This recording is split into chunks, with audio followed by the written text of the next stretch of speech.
छोटी बहू। अगर वो हमारा प्रोजेक्ट को अप्लाई करना चाहती हैं तो उन्हें अपने साथ एक पढ़े लिखे को रखना पड़ेगा जो उनकी तरफ से सारे ऑफिशियल्स काम संभालेगा। वैसे ये कोई बड़ी बात नहीं है। बस सर, मैं यही पूछने के लिए तो आपके पास आई थी। अगर आप कहें तो मैं आज ही उनके प्रोजेक्ट का नाम मेन लिस्ट में दे देती हूँ। क्या? Do it. वैसे आप बताइए, आपका ऑफिस में मूड कैसा है? मतलब आपके खिलाफ क्या क्या चल रहा है? All okay? सर, लोग तो खिलाफ रहेंगे ही ना। अब आप एक गलत सेटअप तोड़कर कुछ अच्छा नया करने की कोशिश कर रहे हैं तो लोग तो खिलाफ रहेंगे। ये भी सही है। और वैसे अगर आप ये सब इग्नोर कर पा रही हैं तो बहुत अच्छी बात आपके लिए। सर, इग्नोर तो करना ही पड़ेगा ना। अगर इग्नोर नहीं किया तो सरेंडर करना पड़ेगा, और सरेंडर मैं नहीं करना चाहती, तो इग्नोर करना ही मेरे लिए बेस्ट ऑप्शन है। और वैसे भी हम तो उन्हीं लोगों को काम देना चाहते हैं सर जो अच्छा काम करते हैं। और वैसे ये आपकी सरप्राइज विजिट कैसे जा रही है? सर, आज मेरा 2 विजिट था। एक जगह जहाँ मैं गई थी सर, वहाँ 40 कर्मचारी होने चाहिए थे काम करने के लिए, लेकिन वहाँ पे सर सिर्फ 1 आदमी था, सिर्फ 1। और दूसरी जगह जहाँ सेंटर में कोर्स सिखाने का दावा कर रहे थे, सर ऑनेस्टली बोलो तो ऐसे सेंटर का कोई एग्जिस्टेंस ही नहीं है। उन्होंने बस एक कमरा रेंट पे ले रखा है और कभी कभी वो कोर्स सिखाने वाले वहां पहुंच जाते हैं। ऐसा मुझे वहां के मकान मालकिन ने बताया सर। और वो सिर्फ उस दिन होता है जिस दिन हमारा विजिट होता है वहां। सिर्फ और सिर्फ तब वो लोग आते हैं और थोड़ा बहुत अपना काम दिखाकर चले जाते हैं। सर, मेरा मानना है कि जो हमारी टीम है उन्हें इस बारे में पता है। सर, वो लोग बस पैसे खा के प्रोजेक्ट अप्रूव करवाना चाहते हैं। मैंने भी ये डाउट किया था, इसलिए मैंने कोई प्रोजेक्ट अप्रूव नहीं किया। और मुझे पता था कि यहाँ पे एक और ऑफिसर आएगा, बस उसी का वेट कर रहा था और आप आ गए। अब आप संभालिए, और आज से आप जिस जिस प्रोजेक्ट को विजिट करके नोटशीट में अप्रूव करेंगी मैं उसी को अप्रूवल दूंगा, और जो भी डिटेल्स वगैरह रहेंगी मैं उसके बिहाफ पर सब कुछ अप्रूव कर दूंगा। वैसे ये मूर्ति बनाने वाली महिलाएं अपना प्रोजेक्ट कब तक सबमिट करेंगी? सर मैं एक काम करती हूँ, मैं एक रिटन एप्लीकेशन दे देती हूँ आज ही उन्हें, और फिर उसके बाद आप जब चाहें तब उन्हें बुला सकते हैं। ठीक है। Thank you sir. बट हाँ, थोड़ा जल्दी कीजिएगा, टाइम नहीं है अपने पास। बिल्कुल सर, मैं एकदम देर नहीं करती हूँ। मैं काम करती हूँ, मैं उनकी तरफ से उनका एप्लीकेशन डाल देती हूँ। देखिए, यहाँ पे लोग आपके सिलेक्ट किए हुए प्रोजेक्ट को बदनाम करने की भी कोशिश करेंगे, बट डोंट वरी, लास्ट बात तो मैं ही करूँगा। पता है सर, और इसमें मेरा पर्सनल कोई इंटरेस्ट नहीं है। अगर काम अच्छा ही होगा तो हमारे डिपार्टमेंट का ही नाम होगा, बस इसीलिए कर रही हूँ सर। और फिर एक यूनिक प्रोजेक्ट जैसे ये मूर्तियां बनाने का प्रोजेक्ट सर, आप इसे आगे चल के इस डिपार्टमेंट का ड्रीम प्रोजेक्ट भी बना सकते हैं। फिर अगर ये सक्सेसफुल हुए तो हमारे डिपार्टमेंट का ही नाम होगा सर। तो सर, आप जैसा चाहेंगे वैसा ही होगा। अगर आपको प्रोजेक्ट अच्छा लगेगा तो ही उन्हें फंड्स मिलेंगे, नहीं तो नहीं मिलेंगे। सर, अगर आप कहेंगे तो मैं उन्हें कल ही बुलवा सकती हूँ। ठीक है, अगर आप उन्हें पहचानती है तो आप उन्हें बुला लीजिए, मुझे कोई दिक्कत नहीं है। सर, पहचान का इसमें क्या ही लेना देना है। ठीक है, बट ऐसी कोई बात नहीं है। चलिए, ऑल द बेस्ट। वैसे आप ज्वाइन करते इतना इन्वॉल्व होगी काम में, that's very good. Thank you sir, thank you so much.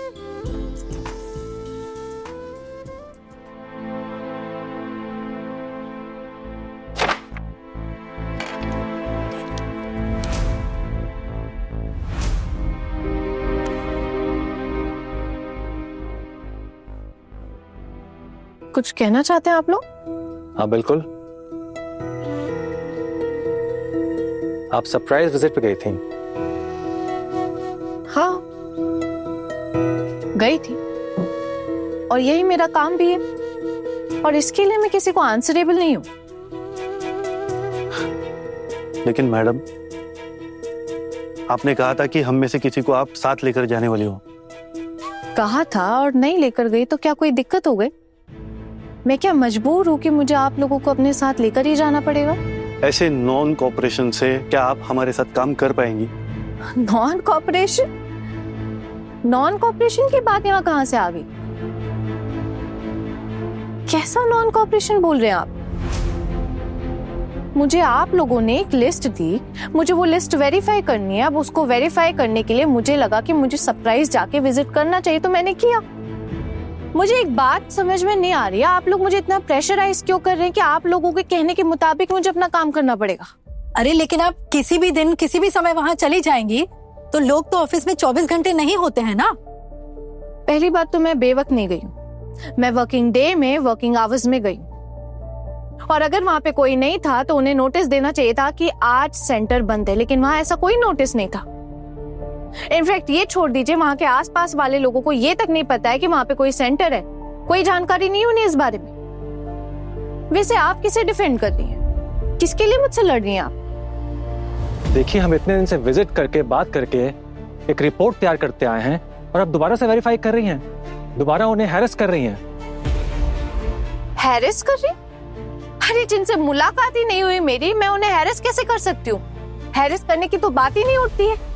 आप लोगों ने विजिट किया है वहां पे, आप लोगों ने वेरीफाई किया है, मैं मानती हूँ, अच्छी बात है। आप लोगों ने मुझे रिपोर्ट दी, लेकिन मैं आपकी रिपोर्ट से संतुष्ट हूँ या नहीं हूँ ये तो मेरा डिसीजन है, ये तो मेरे राइट्स है ना। अच्छा,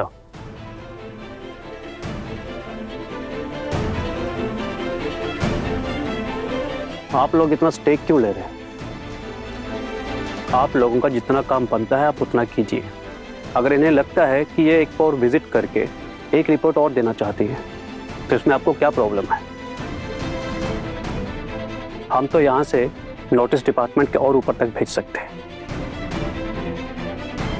अगर किसी भी प्रोजेक्ट में डिपार्टमेंट की ओर से सरप्राइज विजिट होता है तो मैं गलत पोजीशन में फंस सकता हूँ। सर, किसी दिन किसी को कोई इमरजेंसी भी तो हो सकती है ना। हाँ, हो सकती है। ये दो साइट में विजिट करके आई हैं और दोनों ही प्रोजेक्ट में गड़बड़ है, और आप लोगों ने ही उस प्रोजेक्ट को अप्रूव किया था। एक में तो कोई था नहीं और दूसरे में सिर्फ एक आदमी था। बोलिए, ये रिक्वायरमेंट है हमारी।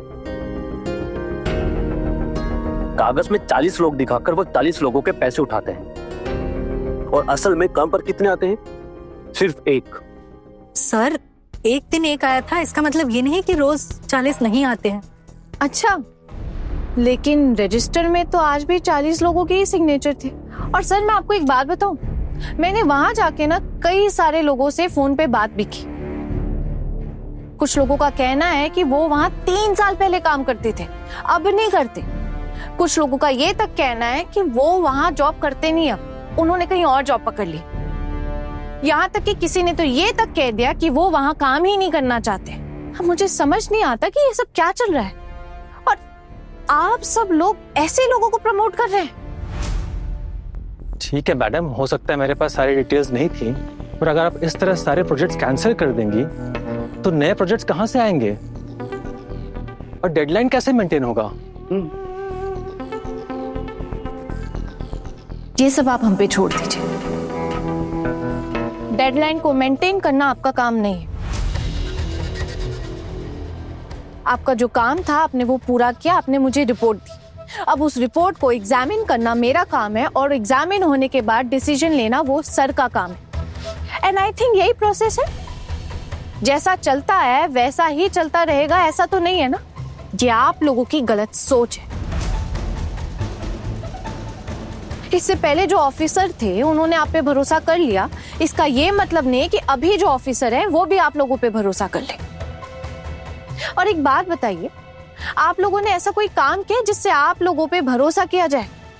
पहले आप लोग 1-2 जेन्युइन प्रोजेक्ट्स लाइए, फिर हम भी आप पे भरोसा करेंगे।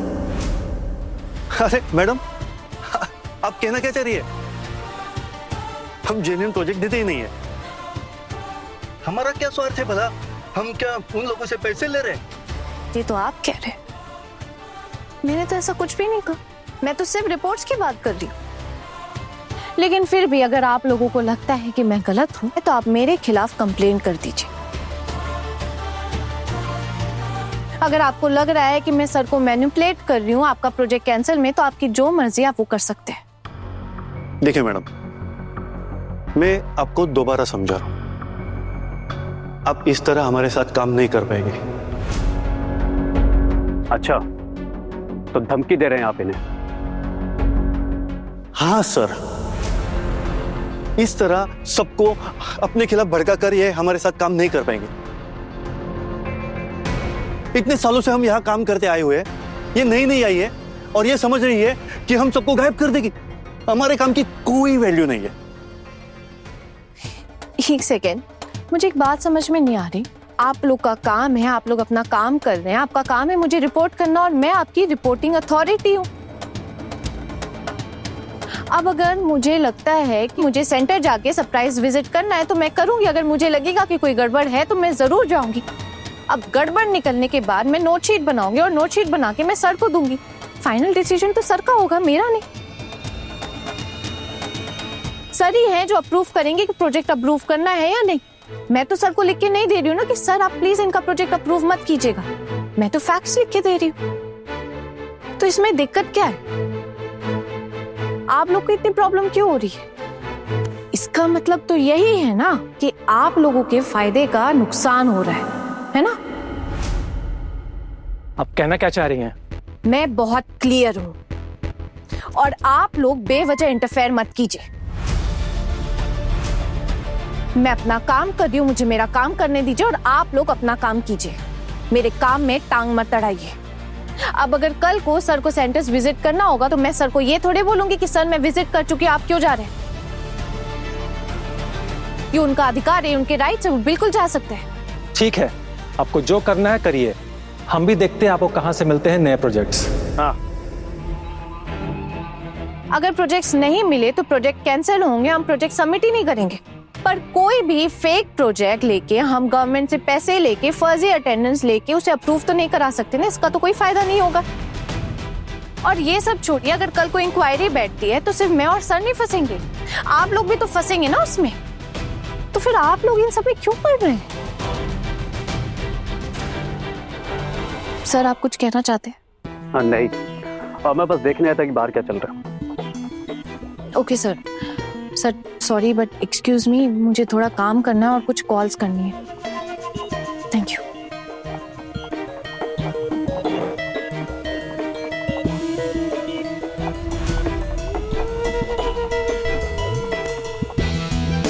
और कुछ भी बाकी है क्या कहना?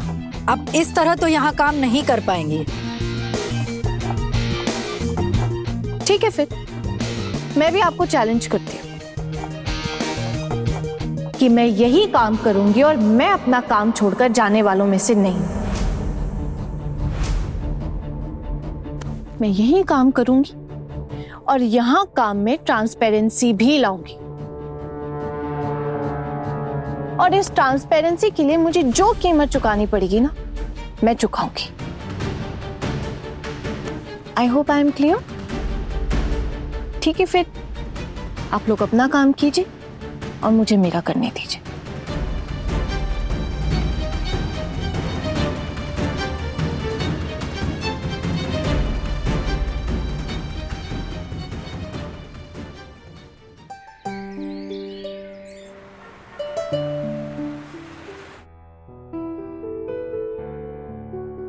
एक्सक्यूज मी, ये गांगुली सर का कैबिन किस तरफ है बता सकते हैं?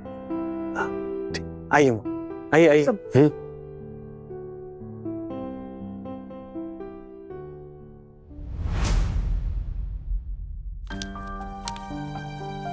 सर ये देखिए। सर हम अंदर आ जाएं? आइए आइए। उधर सर इनके बारे में ही बात कर रही थी। हाँ, आहना जी ने बताया था आप लोगों के बारे में। प्लीज बैठिए ना। बताइए कि आप कितने दिनों से ये मूर्ति बनाने का काम कर रहे हैं? ज्यादा नहीं हुआ है सर, वो लगभग 6 महीने हुए हैं बस। गुड, 6 महीनों में काफी अच्छा काम कर लिया आप लोगों ने। Thank you. अभी तो हमें बहुत ऑर्डर आने लग गए हैं। कभी कभार इतने ऑर्डर आते हैं कि हम सप्लाई नहीं कर पाते ठीक से, इसीलिए हम एक दूसरी जगह भी ले रहे हैं काम करने के लिए। नाइस। ये काम करता कौन है? आप सब? जी, घर का काम निपटाने के बाद हम मूर्तियां बनाते हैं। माँ हमें सिखाती हैं, जैसा वो सिखाती हैं हम बनाते हैं। हम माँ की बहुएं हैं और ये मिली है माँ की बेटी। हम औरतें ही सब काम करते हैं। सो आपका फ्यूचर प्लान क्या है? ऐसा कोई प्लान वलान नहीं है। दरअसल बचपन में शौक था मूर्तियां बनाने का, तो बस वहीं से सीख लिया था। लेकिन अब जब जरूरत पड़ गई तो वही सीख काम आ रही है। आपको पता है बाबू, जब हमने पहली बार ये मूर्तियां दुकान में दी थी ना, तब बहुत नुकसान हुआ था, उनका भी और हमारा भी। क्योंकि मूर्तियां कच्ची रह गई थी, तो अच्छे से सूखी नहीं थी ना, तो टूट गई थी। दुकानदार कोखन को नुकसान भरपाई के लिए उसने बांध कर रख दिया था। उसने कहा था जब तक नुकसान भरपाई नहीं होगी हम इसको नहीं छोड़ेंगे। और जिन्होंने भी खरीदी थी सब ने हमको वापस लौटा दी मूर्तियां। जैसे तैसे पैसों का जुगाड़ करके हमने उसकी नुकसान भरपाई दे दी, तब जाके उसने खोखन को छोड़ा। लेकिन फिर उसके बाद हमने सीखा कि हमसे क्या क्या गलतियां हो गई थी। उसके बाद से ना हम सब ने जी जान लगाकर ये मूर्तियां बनाई हैं। तब जाकर हमारी अब मूर्तियां बहुत अच्छे से बन गई है।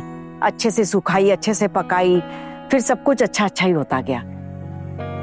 अब मूर्तियों की मांग भी बहुत है, खरीदार भी हैं और दुकानदार भी मांग कर रहे हैं मूर्तियों की। और जिन जिन दुकानों में दी है ना मूर्तियां, सभी तारीफ कर रहे हैं और जल्दी बिक जाती है। बिक्री भी बहुत अच्छी हो रही है हमारी। बहुत बढ़िया।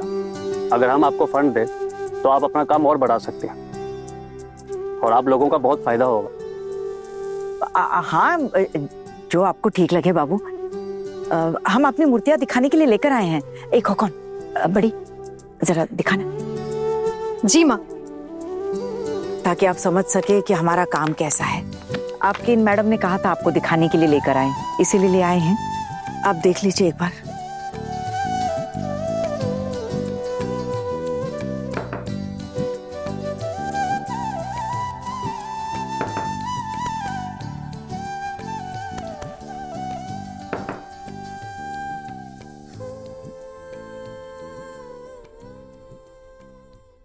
वाह, बहुत बढ़िया। आपको ये पसंद आई? ये सब हम आपके लिए ले आए हैं, आप अपने घर ले जाइएगा। अरे नहीं नहीं, आप इतनी सारी मूर्तियां मुझे मत देकर जाइए। ये सब आपने अपनी मेहनत से बनाई, मैं एक रख सकता हूँ। नहीं नहीं बाबू, ये सब हम आप ही के लिए लेकर आए हैं। अलग अलग तरह की मूर्तियां हैं, घर में सजा कर रखिएगा। अरे नहीं नहीं, मैं यहाँ की चीजें घर क्यों लेकर जाऊँ, ऑफिस में सजा कर रखूंगा और बाकी ऑफिसर्स भी देखेंगे आपकी बनाई हुई मूर्तियों। जैसा आप ठीक समझे बाबू। वैसे हमारा काम पसंद आया, यही हमारे लिए बहुत खुशी की बात है। तो फिर सर अगर आपको पसंद आया है तो मैं इनका एप्लीकेशन करा देती हूँ। सर वैसे भी इनका काम शुरू हुए ज़्यादा टाइम नहीं हुआ, 6 महीने ही हुए और इनकी टैक्स फाइलिंग और IT उसका भी टाइम नहीं आया। तो सर इस सिचुएशन में अगर हम इन्हें एक रिटन अप्रूवल लेटर दे दें तो काम हो जाएगा। और सर आप जब चाहे तब आप विजिट भी कर सकते हैं। अरे नहीं नहीं, मेरे विजिट की कोई जरूरत नहीं है। आप एक बार विजिट करके देख लीजिए और मुझे रिपोर्ट दे देना, मैं अप्रूवल दे दूंगा। जी सर। देखिए, पहले हम आपको 7 लाख रुपए देंगे।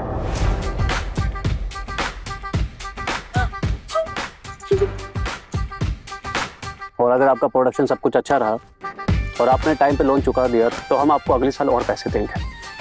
और इसी तरह आप सब अपने पैरों पर खड़े हो जाएंगे। और इसके साथ ही गवर्नमेंट के जितने भी प्रोग्राम्स होंगे, एग्जीबिशंस होंगे, उसमें हम आपकी मूर्तियों की मार्केटिंग करेंगे। हाँ, बस कुछ हिस्सा हम काट लेंगे, बाकी सब आपका। और ये सब गवर्नमेंट के अंडर ही रहेगा, आप निश्चिंत रहिए। हाँ, बाकी और कुछ कहना चाहते हैं आप लोग? हमारे घर की बहू बेटियों को इतना बड़ा मौका मिल रहा है, हम और कुछ क्या ही कहेंगे। पर एक बात तो सच है, मेरी माँ इस उम्र में भी इतनी मेहनत करके इतनी सुंदर मूर्तियां बना रही हैं, ये बात काबिले तारीफ है। माँ को देखकर ही हम सबको हिम्मत मिलती है। क्या है ना बाबू कि पूरी जिंदगी सिर्फ घर गृहस्थी ही चलाने में निकल गई, कभी कुछ सोचा ही नहीं। अब ऐसा लग रहा है ना कि जैसे अगर कल को हम रहे ना रहे, हमारा काम कुछ तो ऐसा कर जाए जिससे कि नाम रहे, काम रहे। अगर कल को मैं मर जाऊं तो कुछ रहेगा ही नहीं, दुनिया तो चलती ही रहेगी ना। पर कुछ ऐसा काम कर जाऊं जहां कि लोग कहे कि हाँ, दुर्गा कुछ काम करके गई है। तो सोचा क्यों ना अपनी बहू बेटियों को ही मूर्तियां बनाना सिखा दूं। कल को इनके बच्चे भी सीखेंगे, हो सकता है जरूरतमंद औरतें, लड़कियां, उनको भी ये सिखा दे। वो मान सम्मान से जी पाए तो इससे बढ़कर और क्या हो सकता है। औरतों की जिंदगी तो होती ही बड़ी मुश्किल भरी है, कांटे ही कांटे होते हैं उनकी जिंदगी में। ना घर वाले इज्जत करते हैं, ना बाहर वाले, ना मायके वाले, ना ससुराल वाले, और पति तो बिल्कुल भी नहीं। आत्मसम्मान, इज्जत, ये तो कभी देखने को ही नहीं मिलता। इसीलिए सोचा है इसी काम में अपनी जान लगाकर कुछ कला इनको सिखा दूं, ताकि आने वाली पीढ़ी कुछ अच्छा सीखे, अपने पैरों पर खड़े हो सके, आत्मसम्मान की जिंदगी जी सके। ठीक है, तो आपको ये पैसा मिल जाए तो आपको बहुत फायदा होगा और आप और लड़कियों को काम दे पाएंगे। प्रोडक्शन बढ़ाना होगा। अब जितना ज्यादा प्रोडक्शन होगा उतनी ज्यादा लोगों तक पहुंचे। मुझे सच में आपका काम बहुत अच्छा लगा। सो फिर ये तय रहा, हम जल्दी ही इसका प्रोसेस स्टार्ट करते हैं, हाँ ना? जैसा इनकी कंप्लेन तो करनी होगी। अहाना मैडम ने झूठ बोला है सर से, एक बार भी नहीं बताया कि ये लोग इसके ससुराल वाले हैं। मैंने चुपके से इनकी बातें सुन ली थी आते वक्त। अरे ये तो साफ साफ परिवारवाद हुआ।